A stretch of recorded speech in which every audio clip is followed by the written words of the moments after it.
Dan olahan yang ditemukan mengandung unsur babi, publik pun heboh karena 7 diantaranya telah memiliki sertifikat halal.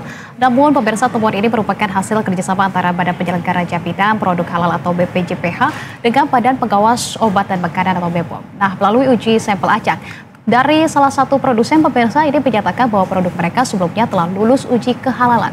Bagaimana ini bisa terjadi dan bagaimana pula yang harusnya dibenahi agar pengawasan halal bisa benar-benar maksimal. Telah bergabung bersama kami sudah ada Pak Muhammad Mufti Mubarok, Ketua BPKN, kemudian juga sudah ada Pak Maman Ibadul Haq, anggota Komisi 8 DPR RI, fraksi PKB, dan juga Pak Jasa Putra, Wakil Ketua KPAI. Selamat malam Bapak-Bapak sekalian, Assalamualaikum. Waalaikumsalam. Baik, ya terima kasih sudah berkenan bergabung bersama kami di Berita Satu Utama. Saya ingin ke dari Pak Mufti terlebih dahulu begitu. Pak Mufti, ini ada 9 produk yang ditemukan mengandung babi, bahkan 7 diantaranya memiliki label halal ya Pak. Apa langkah pertama memang yang seharusnya dilakukan oleh pemerintah dan otoritas terkait menurut Anda? Iya, yang pertama tentu persoalan impor ini menjadi isu yang luar biasa karena 40% dari produk-produk kita itu ilegal kan gitu. Artinya bahwa unsur dari bahan baku dan kemudian produksi ini memang sangat perlu kita awasi kan gitu, karena di sinilah pintu masuk dari bahan baku halal haram ini. Dan yang kedua tentu bahwa dari sisi produksi tentu harus ada pengawasan ekstra dari BPJPH maupun BPOM, karena memang pramarket atau produksi ini yang meskipun sudah pada label halal tetapi pada proses produksinya bisa kemudian dalam tanda kutip bisa haram kan gitu dengan mengandung babi itu. Dan yang ketiga tentu pada pengawasan di hilir kan gitu, artinya di pasar juga harus dilakukan uji sampling terus menerus, dan ini tentu menjadi kerja bersama dari kita semua. Dan hari ini sebenarnya tidak terlalu kami tapi sebelumnya kami sudah melihat bahwa banyak sekali produk-produk di supermarket kemudian di retail itu yang memang campur antara yang memang ada logo babi kan gitu, yang memang produk-produk babi kan gitu, dan itu biasanya campur dengan barang-barang halal kan itu di market. Apalagi di produksi tadi yang saya sampaikan bahwa ini perlu pengawasan lab dari perusahaan, itu harus connect dengan lab JPPH dan lab BPOM sehingga bisa langsung connected. Dan ini tentu jangan sampai kita hanya persoalan seperti ada kebakaran kita kemudian hadir baru air dan sebagainya. Ini perlu kita bersama, dan dalam konteks ini sekali lagi bahwa ini perlu diawasi secara masif oleh masyarakat. Dan apabila ditemukan konsumen berhak untuk mengadukan atau berhak untuk melakukan semacam ini kompensasi lah bila ditemukan, dan pada produsen tentu harus ditarik ini dan segera harus ditarik semua, bila perlu perusahaannya ditutup kalau memang sudah ketemu bagaimana ininya pelanggarannya kan gitu. Dan tentu tidak boleh beredar lagi, ini yang menjadi catatan kita di BPKN. Dan tentu masyarakat bisa melakukan class action bila menemukan hal-hal yang seperti ini kepada perusahaan kan gitu, dan harus cepat melakukan proses ini. Kalau memang terjadi seperti itu ya harus kemudian bertanggung jawab perusahaan yang gitu. Oke, menuntut pertanggungjawaban dari perusahaan, begitupun juga dengan kompensasi dari konsumen begitu ya. Saya ingin ke Pak Maman. Pak Maman, kalau terkait dengan kompensasi tersebut, apakah memungkinkan kemudian masyarakat menerima kompensasi atas dasar hal-hal tersebut yang tadi memang tidak clear begitu ya, yang berlabel halal ternyata ini mengandung babi. Seharusnya memang konsumen juga bisa merasakan ataupun mengkonsumsi apapun sesuai dengan kepercayaan mereka. Nah, Anda selaku Komisi 8 DPR RI ini juga sangat penting dalam pengawasan produk. Tanggapannya, kemudian langkahnya yang sudah dilakukan sampai dengan saat ini apa, Pak Maman? Iya, isu halal ini bukan persoalan isu agama saja, tetapi yang terpenting di sana ada perlindungan konsumen, terutama ke anak-anak dan juga pihak-pihak yang rentan. Oleh sebab itu menurut saya secara konkret BPJPH harus memperketat akreditasi lembaga-lembaga yang memeriksa halal terutama dari luar negeri. Jadi persoalannya bukan soal kompensasi, persoalannya adalah bagaimana konsumen bisa memastikan label halal yang ditempelkan di sebuah produk itu betul-betul halal. Dari peristiwa ini misalnya kita menduga ada 3 hal. Yang pertama, pengusaha itu sendiri yang nakal, dia merubah atau mengganti bahan yang dimasukkan dalam sertifikasi itu dia halal, tapi ternyata dia mengubah dengan sesuatu yang tidak halal. Yang kedua, memang ada kelalaian dari pengawas, terutama dari luar negeri. Produk-produk dari luar negeri inilah yang sebenarnya harus diperketat.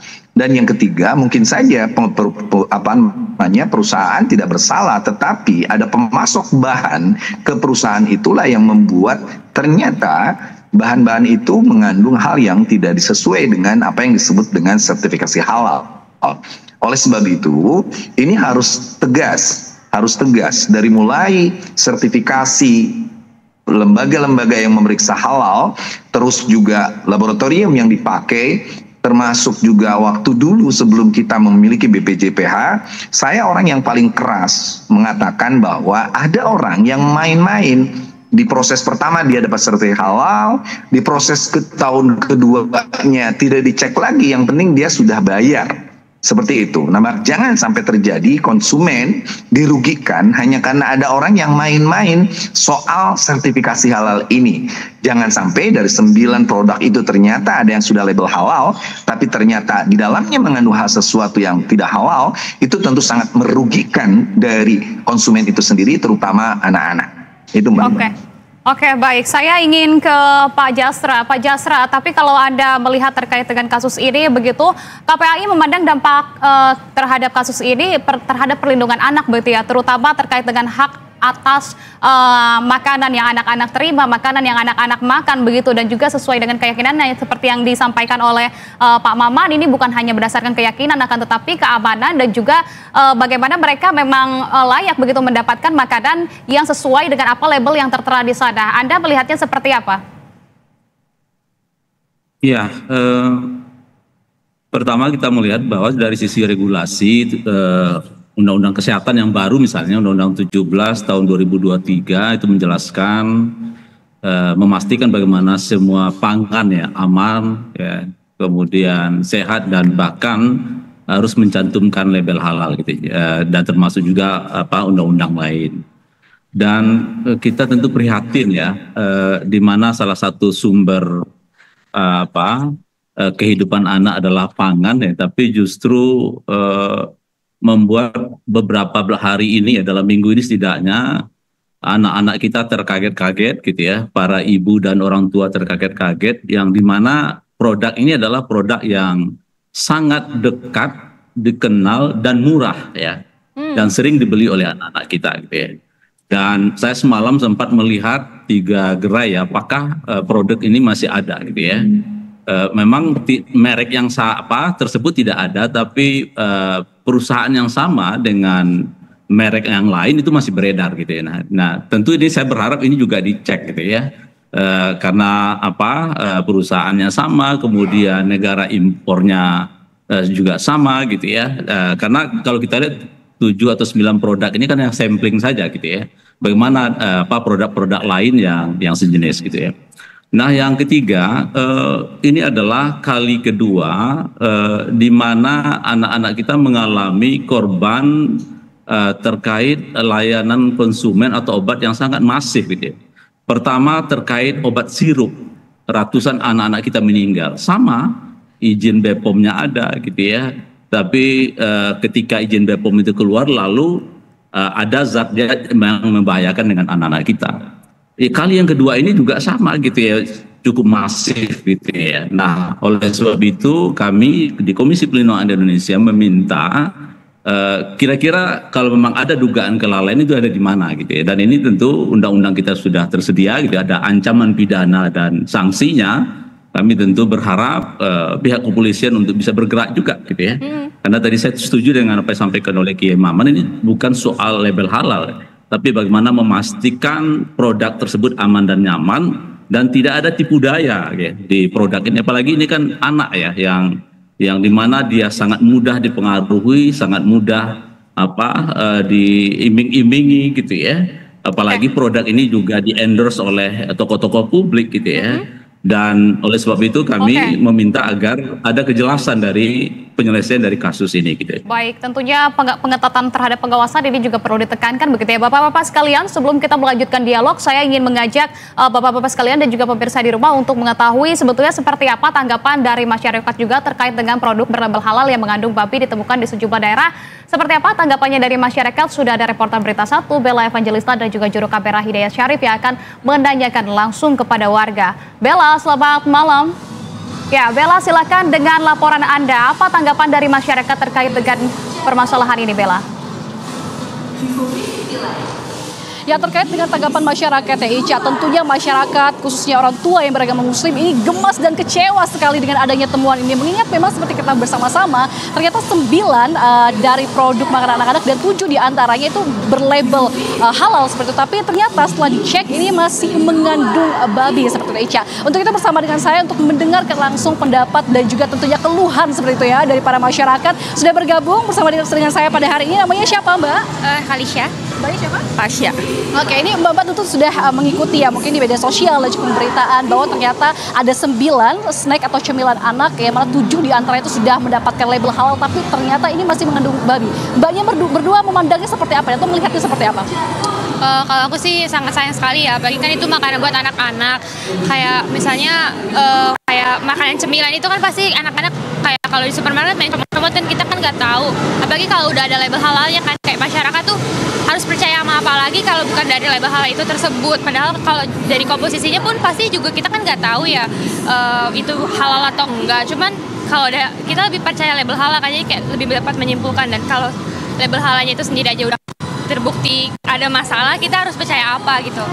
Tapi berdua maksudnya dengan adanya indikator label halal seperti itu dalam kemasan atau makanan, selaku umat muslim ini seberapa penting sih Mbak berdua melihatnya, apakah menjadi indikator utama kah atau bagaimana? Kalau aku sendiri label halal itu standar-standarnya gitu loh. Dari pemerintah juga itu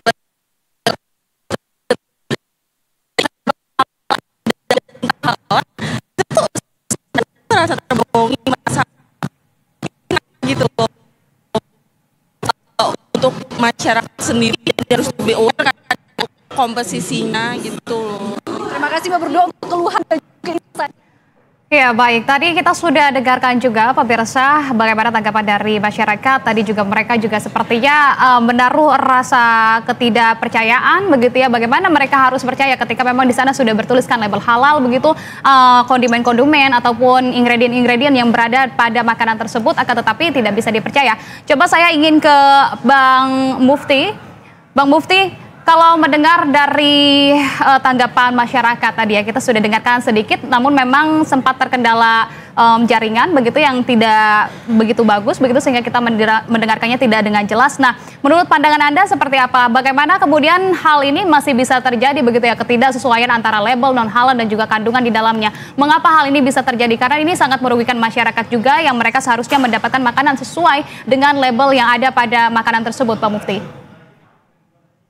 Ya sebenarnya tidak perlu terjadi karena memang misalnya uji lab antara perusahaan dengan uji lab misalnya BPOM itu harus connecting tiap real time kan, itu artinya tiap produksi harus dilaporkan karena selama ini pengawasan ini sangat rendah sehingga bagaimana produksi yang dilakukan oleh perusahaan ini nggak terkonek dengan oleh BPOM atau oleh BPCPH sehingga terjadilah dalam tanda kutip bahan-bahan yang bisa dimasukkan untuk konteks produksi ini sehingga terjadi di lapangan seperti ini. Jadi ini sangat lemah dan tentu pengawasan pasca itu juga penting karena memang ketika barang beredar kan staf dari BPOM kan cukup banyak misalnya untuk melakukan sampling itu juga cukup misalnya dengan permintaan BPCPH tentu ini harus dilakukan secara masif, terstruktur dan sistemik. Dan kita kebenarannya juga ada isu lagi Pak Yai misalnya tentang HTM, halal, toyiban, mubarakan, jangan hanya halal. Bagaimana kemudian prosesnya, bagaimana kemudian bahan baku, cara mendapatkan, apakah ini money laundry, apa